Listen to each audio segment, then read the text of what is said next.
Jujur aja ke diri sendiri. Bila kamu adalah warga negara Indonesia yang punya rasa peduli ke bangsa ini, kamu pasti pernah bertanya seperti ini. Atau sekurang-kurangnya pernah terbesit, walau cuma sekali. Bisa gak sih DPR dibubarin aja? Gak perlu nonton video ini bertele-tele, saya jawab sekarang juga. Dan jawabannya adalah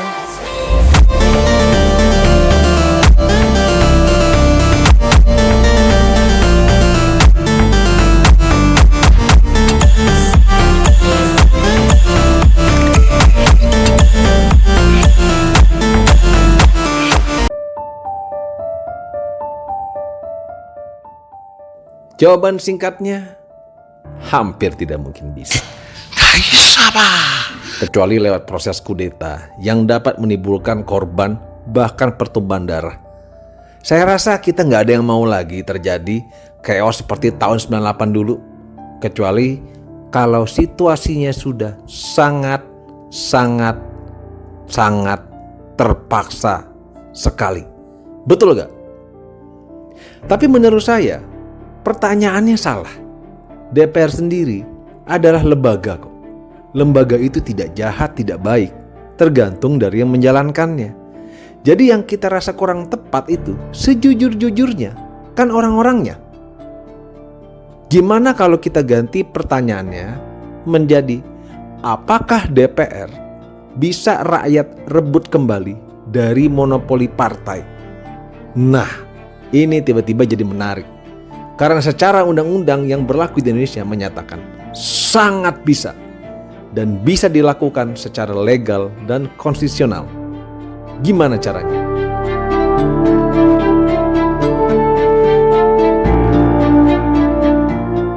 Pancasila yang merupakan ideologi negara ini sebuah landasan untuk semua aspek kegiatan dan dasar hukum yang berlaku di negara kita ini.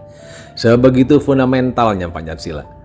Kita semua sudah tahu, DPR itu singkatan dari Dewan Perwakilan Rakyat yang merupakan lembaga legislatif negara Indonesia tertinggi yang tujuannya sebagai perwakilan dari rakyat Indonesia. Sesimpel itu inti dari tugasnya. DPR atau lembaga-lembaga sejenisnya adalah praktek aktual dari Pancasila, khususnya sila keempat yang berbunyi kerakyatan yang dipimpin oleh hikmat kebijaksanaan dalam permusyawaratan perwakilan. Kita breakdown dulu satu persatu. Stay tune terus, jangan di skip karena ini adalah salah satu bagian yang paling penting dari video ini agar kita dapat mencapai tujuannya, yaitu bagaimana caranya merebut kembali DPR kepada kekuasaan rakyat secara legal dan sah. Perhatikan yang saya bold pada tulisan kerakyatan, tulisan dipimpin, tulisan hikmat kebijaksanaan, dan juga tulisan perwakilan. Disinilah landasan hadirnya DPR menurut Pancasila.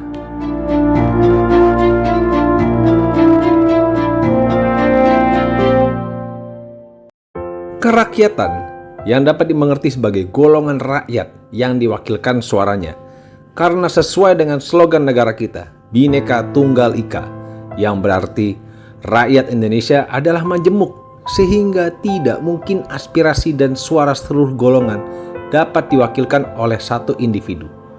Ini dapat diperkuat dengan mengutip kalimat dari Bung Hatta, Wakil Presiden pertama Republik Indonesia, saat berpidato di India tahun 1955. Democracy is something which should and eventually must touch the life of people every day and in all ways. Artinya gini, demokrasi itu sesuatu yang seharusnya dan memang seharusnya menyentuh seluruh aspek hidup keseharian orang-orang. Orang-orang yang dimaksud oleh Bung Hatta dalam konteks ini adalah rakyat Indonesia.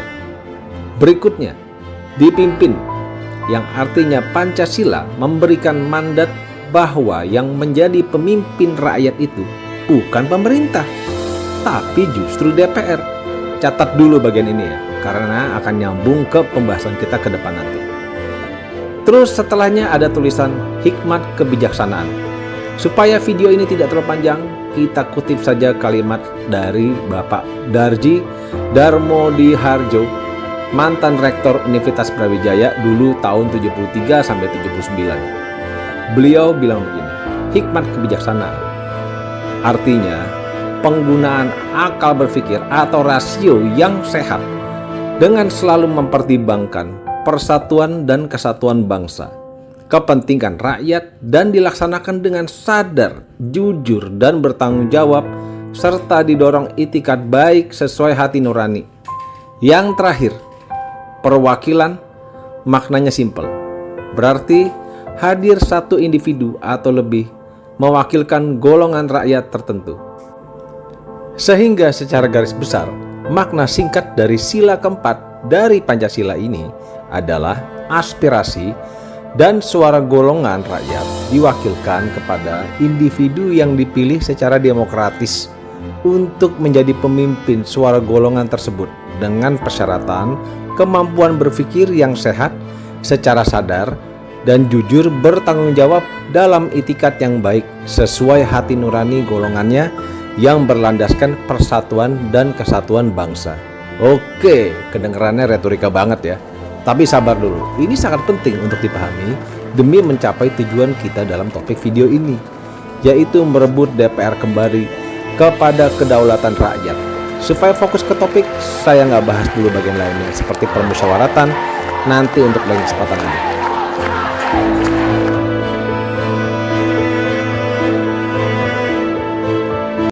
Di bawah ini adalah tingkatan hierarki hukum di Indonesia. Yang paling tinggi adalah Undang-Undang Dasar Negara Republik Indonesia tahun 1945. Yang di bawah itu ketetapan Majelis Permusyawaratan Rakyat atau TAP MPR. Di bawahnya lagi undang-undang atau peraturan pemerintah pengganti undang-undang. Di bawah itu baru peraturan pemerintah.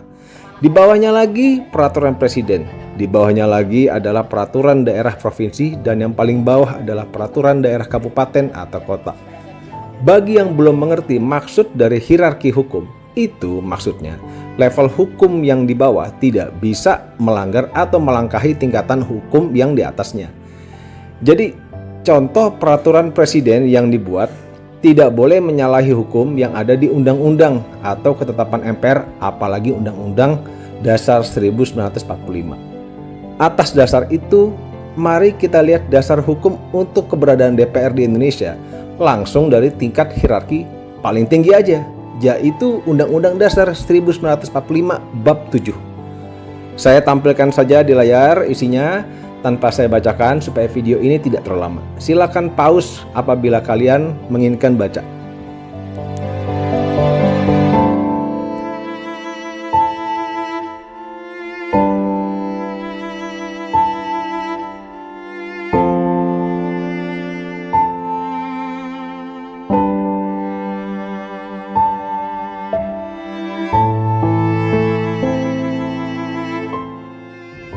Inilah dasar hukum DPR di tingkat tertinggi pada hierarki hukum yang berlaku di Indonesia. Apa yang bisa kita simpulkan dari sini? Ada yang bisa nebak? Dalam isi hukum tingkat hierarki tertinggi yang berlaku di Negara Kesatuan Republik Indonesia tentang DPR, sama sekali tidak menyebut kalau orang yang menjadi perwakilan rakyat harus dari partai. Tentunya ada tertera di hukum tingkat bawahnya, tapi tidak di level tertinggi ini. Tidak ada di Undang-Undang Dasar 1945. Dan benang merahnya tertulis adalah nama jabatannya, Dewan Perwakilan Rakyat, yang artinya harus terbukti pejabat dewan tersebut adalah perwakilan dari suatu golongan rakyat.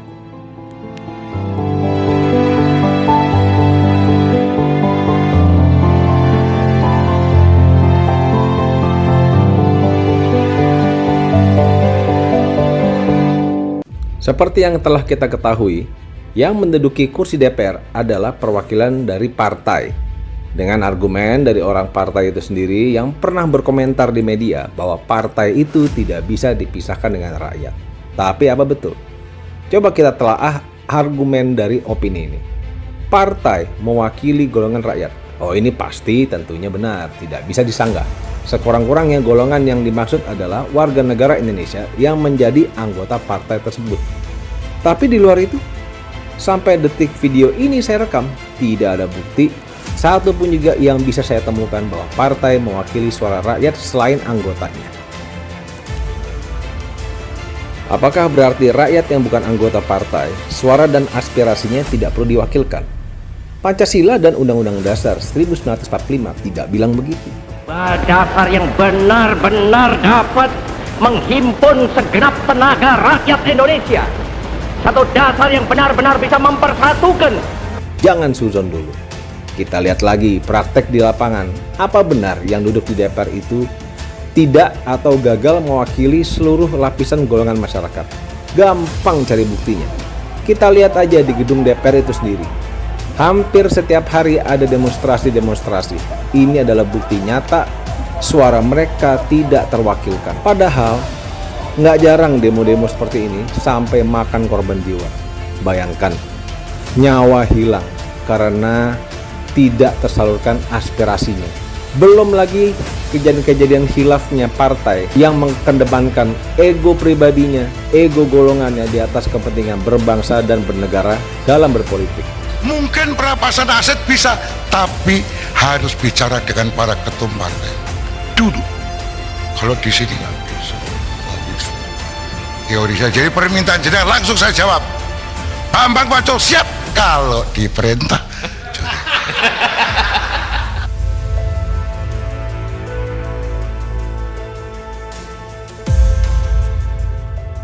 Mungkin saat ini penonton bilang, ya, kita udah tahu kok itu semua. Terus kita mesti gimana supaya nggak gitu-gitu terus? Monopoli partai di dalam tubuh DPR bisa digugat ke Mahkamah Konstitusi atau MK karena tidak ada bukti dalam sejarah sampai detik ini bahwa partai mewakili seluruh lapisan rakyat.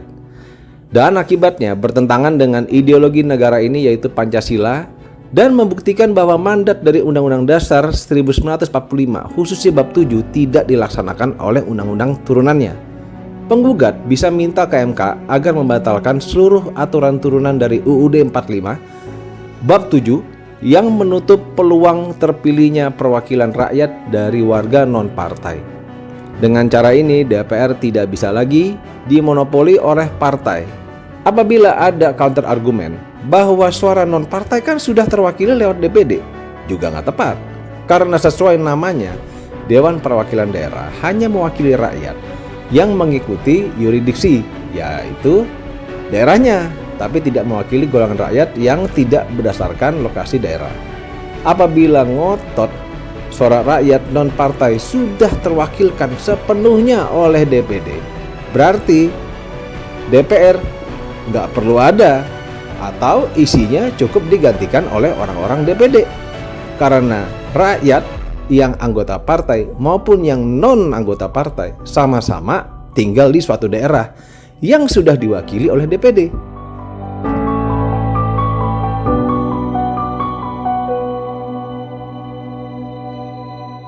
Menurut saya, langkah revisi ini adalah langkah yang positif dalam evolusi demokrasi di Indonesia. Saya tidak rilis video ini karena saya anti partai politik, sama sekali tidak. Saya mengerti betul partai itu lahir berlandaskan ideologi yang mulia. Video ini saya buat untuk mengingatkan ke partai-partai politik bahwa masih ada banyak lapisan golongan masyarakat yang aspirasinya belum terwakili.